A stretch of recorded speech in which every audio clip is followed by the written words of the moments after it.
मुझे भूतों की बातें और उनकी कहानियां पढ़ना बहुत ही अच्छा लगता है। कभी कभी तो मैं पूरी रात उनकी किताबें पढ़ता हूँ और सपने में भी उन्हीं के बारे में सोचता रहता हूँ कि वो देखने में कैसे होते होंगे। अगर वो मेरे सामने आ जाए तो क्या मैं उन्हें पहचान पाऊंगा। इसी चक्कर में एक दिन मेरे साथ कुछ ऐसा घटा जिसके बारे में मैंने कभी सोचा भी नहीं था। मेरी उम्र लगभग उस दौरान 23 साल की थी। मैं बरेली उत्तर प्रदेश का रहने वाला हूँ। मुझे बहुत ही अच्छे से याद है कि जब मैं बरेली से गाजियाबाद बाया बस से जा रहा था, अचानक से रात में बस एक जंगल के रास्ते पर बीचों बीच रुक गई, क्योंकि वो अचानक से खराब हो गई थी। दोस्तों, इससे पहले कहानी सुनाओ, आपसे हाथ जोड़कर निवेदन है, प्लीज मेरे चैनल को सब्सक्राइब कर दो। दोस्तों, आपका कुछ नहीं जाएगा अगर आप मेरा चैनल सब्सक्राइब और वीडियो को लाइक कर देते हो। किसी गरीब इंसान का भला ही हो जाएगा। बस में हम कुल 18 लोग ही सफर कर रहे थे, जिनमें से ज्यादातर आदमी ही थे, कुछ औरतें भी थी। बस ड्राइवर और कंडक्टर बस को ठीक करने में लगे हुए थे। मुझे बहुत तेज नींद आ रही थी, तो मैंने सोचा कि जब तक बस ठीक होगी तब तक मैं एक नींद ले लेता हूँ। मैं एक गहरी नींद में था कि तभी मुझे बस के ऊपर किसी के चलने की आवाज आने लगी। पहले तो मैंने सोचा कि शायद ड्राइवर या कंडक्टर होगा, लेकिन जब मैंने दोनों को बस के अंदर ही बैठे देखा तो मेरी हवा खराब हो चुकी थी। आखिर ये कौन था जो बस के ऊपर था, ये जानने के लिए मैं बस की खिड़की में से देखने लगा कि तभी मुझे अचानक से एक साया नजर आया बस के ऊपर।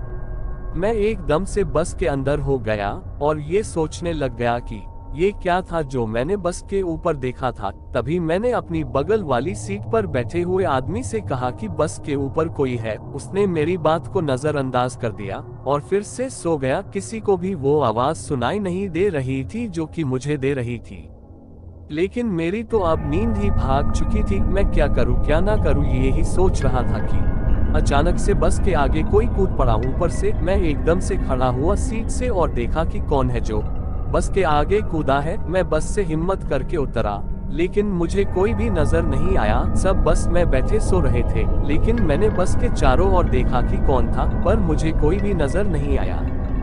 मुझे नहीं पता था कि ये केवल मेरे दिमाग की एक उपज है, बल्कि मैं तो अभी भी यही सोच रहा था कि कोई तो जरूर है जो कि यहाँ है और हम जैसा नहीं है।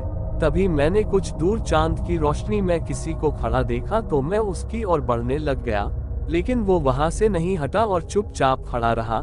जैसे ही मैं उसके पास पहुंचा, तभी वो अचानक से वहां से गायब हो गया। मेरे देखते ही देखते तभी मैं जोर से चिल्लाया और बस के सभी लोग जाकर बस से नीचे उतर गए। मैंने उन्हें बताना चाहा, पर वो मुझसे यही पूछ रहे थे कि आखिर तुम यहाँ क्या कर रहे हो। मैंने कहा ये सब हुआ मेरे साथ, तो वो बोले ऐसा कुछ भी नहीं है, ये तुम्हारा सिर्फ वहम है और कुछ नहीं। मुझे एहसास हुआ कि आखिर वो मेरा मात्र एक वहम ही था या और कुछ है।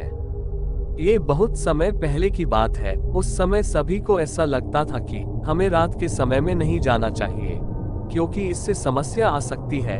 यह उस दिन की बात है जब मैं अपने गांव में रात के समय में आ रहा था।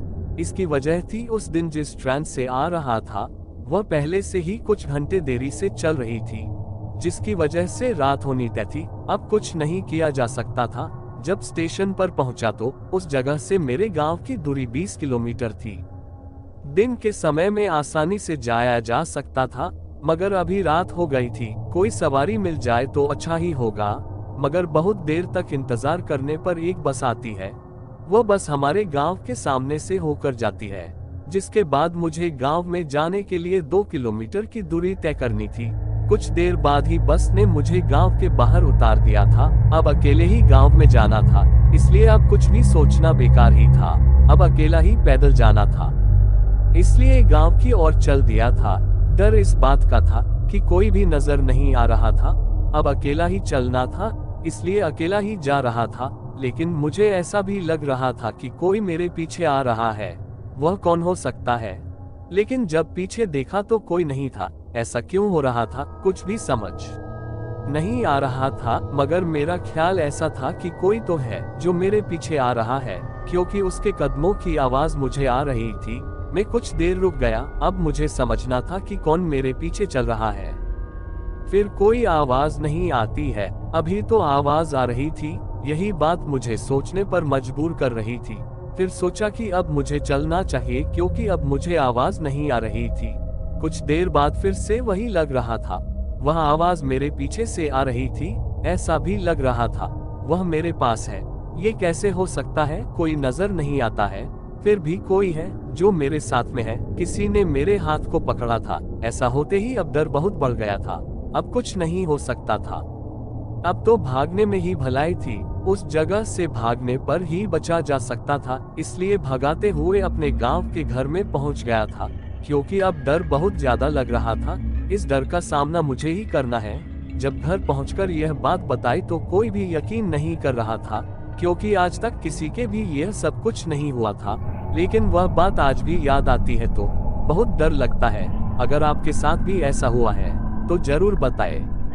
दोस्तों, अगर आपको कहानी अच्छी लगी हो तो चैनल को सब्सक्राइब करें और वीडियो को लाइक और शेयर करें।